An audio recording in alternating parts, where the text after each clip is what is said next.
راځو نن موږ یو نوی کورس آغاز کوو چې د هغه نوم ده MS Access. ډېر خلک مایکروسافټ افیس استعمالوي او کله چې موږ مایکروسافټ افیس په خپل پی سي یا لپټاپ کې انسټال کوو دغسې ډېر سافټویرونه انسټال کېږي. نو له هغو سافټویرو څخه MS Access هم یو څه. نو ډېر خلک دا رقم دي چې نه پوهېږي چې MS Access څنګه استعمال کوو او له MS Access موږ څه کار اخیستل. نو د هغو دپاره دا کورس ډېر ښه دی او د هغو خلکو دپاره چې MS Access غواړي چې زده یې کړي او هغه خلک که چیرې ته مایکروسافټ Access یوزر یې د تا دپاره هم فایده ده او هغه خلک هم موږ په نظر کې نیولي دي چې بیخي بلکل MS Access بیخي زده نه وي چې خلاصېږي څه. نو دغه موږ ټول په نظر کې نیولي دي. دغه کورس دا به بیسیک ټو اډوانس لیول ان شاء الله تعالی موږ ډسکس کوو. نو راځو چې خپل کورس وکړو. اول وار راځي MS Access 2016 and 2019. که چیرې موږ وګورو دلته دغه کوم 2016-19 چې دي دا د خپل ورزونه او ډېری دا رقم خلک هم دي چې لږ نه کوي زوړ ورژن ته استعمالوي. دا څه غټه ستونزه نه ده. ډېر د دوی اپشنونه دا رقم یې چې هغه سره سیم وي داسې زیات تغییر او تبدیل یې پرې راغلی تاسې لږ نه کوي تبدیل او تغییر پرې راغلی. نو کله څنګه چې موږ وویل دغه کورس دا دغه MS Access دا به موږ له پیله ان شاء الله تعالی. نو تر هغه له مخکې د MS Access له مخکې یو څو شیان دي باید دا موږ وپېژنو. اول دا what is data، یعنې ډیټا څه ته وایي. هر هغه شی چې د تا په موبایل فون یا کمپیوټر کې و که هغه د نمبر په شکل وي که هغه د کرکټر په شکل وي که هغه د ایمیج په شکل وي یعنې دغه ته ډیټا ویل کېږي. کله څنګه چې اوس موږ فرض کړه د یو شاګرد یو ټیبل موږ جوړ کړی د یو شاګرد نوم یې د هغه فون نمبر یې د هغه رول نمبر یې د هغه کلاس یې او نور دغسې د ده څه معلومات یې. نو دا د یوه شاګرد ډیټا شو. او بل شی باید موږ وپېژنو بیس، یعنې ډیټا بیس. کله څنګه چې موږ وویل چې د یوه شاګرد که فون نمبر دی که کلاس ده که رول نمبر دی داسې موږ کله نوشته کړل دا د یوه سټوډنټ ډیټا شو.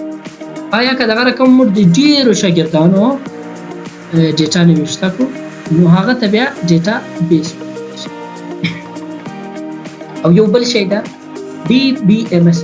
اکثریت تاسو به نوم اورېدلی چې DBMS. اوس ډیټا دغسې مختصر موږ بیان کړه چې ډیټا او بیس یعنې ډیټا بیس موږ DBMS پاته شو یعنی منیجمنٹ سسٹم، ڈیٹا بیس منیجمنٹ سسٹم. اوس ډیټا بیس منیجمنٹ سسٹم چې دا دغه DBMS ورته وایي دا څه شی دا هم داسې مختصره کړو. هر هغه سافټویر چې دی ډیټا بیس جوړوي او له هغه ته دوی تا ته ډیټا بیس جوړ کړي او دی تا ته ذخیره کړي او ته له هغه استفاده کولی شې هغه ته DBMS. نو په هغو سافټویرو کې چې هغه پاپولره هغه ښه سافټویر چې ښه نتیجه یې ورکړې ده په هغو ټولو کې MS Access ښه نتیجه ورکړې ده او MS Access د DBMS. نو راځو وایو چې څنګه کولی شو چې MS Access موږ خلاص کړو یا په دې کې څه کوو. نو ما د ټول هغه خلک هم په نظر کې نیولي دي چې بیخي بلکل MS Access پېژني هم بیخي خلاصېدونکي هم د MS Access د خلاصېدلو 5 طریقې. اولینه طریقه یې دا کله چې موږ مایکروسافټ افیس انسټال کړو چې سټارټ بټن مو کلیک کړه رابسو هلته به مایکروسافټ افیس نوشته هغسې کلیک کړو د مایکروسافټ څه سافټویرونه چې انسټال شوي هغه به راواړي په یوه کې د MS Access وي له هغه ځای څخه په یوه کلیک باندې مو MS Access. او بله طریقه یې دا ده کله چې موږ سټارټ بټن کلیک کړو راځو دلته ډایرکټ سرچ کوو Access د دې ځای څخه موږ سنگل کلیک باندې او بل طریقه دا ده که چیرې تاسو غواړئ چې پینټو ټاسک بار کې هر واره تاسو غواړئ چې خلاصېدل غواړئ کله اوس فرض کړه دغه ام اس ایکسل سو یا بل دلته دا کوم ډرایو سي دا یا پاور پوینټ یا بل داسې ټاسک بار کې کوم پراتی هغه ځای تاسو خلاصولای شئ اکسس هم تاسو پینټو ټاسک بار کولای شئ هغه ځای تاسو په اسانه توګه خلاصولای شئ دا درې طریقې او څلورمه طریقه دا ده اوس زه رالم ډیسکټاپ ته یا په بل فولډر کې هر ځای چې ته غواړې باید هلته دا فایل کلیر شي هلته دا جوړ وي له هغه ځایه ته خلاص کړې او په اسانۍ په دې باندې کار وکړې نو هلته چې کله ته رایټ کلیک وکړې له رایټ کلیک له کېدو بعد نیو راځي له نیو بعده وبخښه مایکروسافټ اکسس ډیټابیس له دې ځای څخه ته په اسانه کولی شي چې خلاص او بله پنځمه طریقه دا ده کله چې موږ وینډو آر پریس کړو راځو دا به زه لږ دې خواته راولم دلته به موږ ام اس ایکسس ټایپ تاسو کتلی شئ چې مخکې دا ټایپ شوی ده زه راځم دا انټر تاسو کتلی شئ چې ام اس ایکسس نو ام اس ایکسس چې ده دغه رقم یو شکل لري تاسو لیدلی شئ دلته راځي جوړ شوي ټمپلیټونه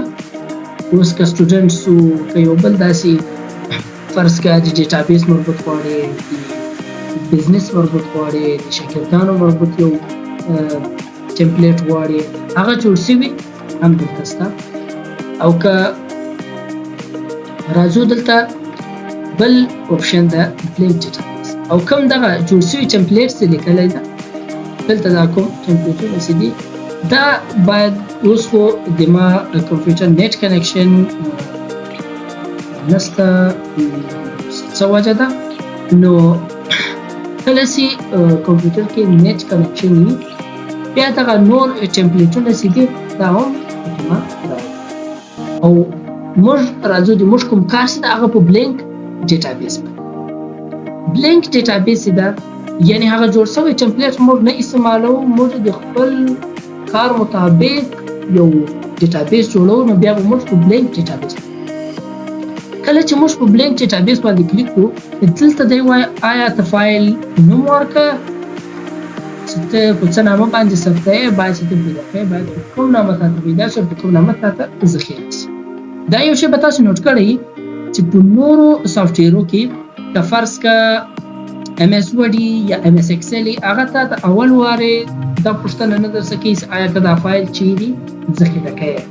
هغه ته کله چې موږ کار وکړو بیا کوم ذخیره کوي ذخیره کیږي کوم نه ذخیره کوي مګر دی اول ورته ته وایي چې آیا د تا فایل نوم څه ده د خپل فایل نوم نوشته که او دلته لاندې تاسو کتلی شئ دغه یوزر ډاکومنټ یعنی دا د لوکیشن د دلته که چیرې موږ وغواړو چې دا لوکیشن ور چینجوو هم ور چینجولی شو دغه فولډر نومه اپشن چې دا په دې باندې به کلیک کړو دلته دی تاته وایي چې آیا ته چیرې څه زه راځم د یو لونې دپاره ډیسکټاپ ورکوم او دلته ډیټابیس د ده نوم ده ډیټابیس لسه او دلته ګوره تاسو کتلی شئ چې دغه 2002 او 2014 یعنې دغه د کوم ورژنونه چې دي باید په هغو ورژنو کې دی خلاصي دلته تاسو نوم ورته کولی شئ بعد نه هغه بیا دلته راځو اوکې کوئ کله چې مو اوکې کوئ دلته تاسو کتلی شئ چې هغه د دې لوکیشن چې دا هغه نو راځو په کریټ باندې کلیک کوو دا به نو د ام اس ایکسس دغه رقم یو شکل لري راځو دغه ویډیو په دغه ځای باندې ختموو ان شاء الله تعالی مخته چې د په نورو درسو یا په نورو صنفو کې به ان شاء الله تعالی تفصیل سره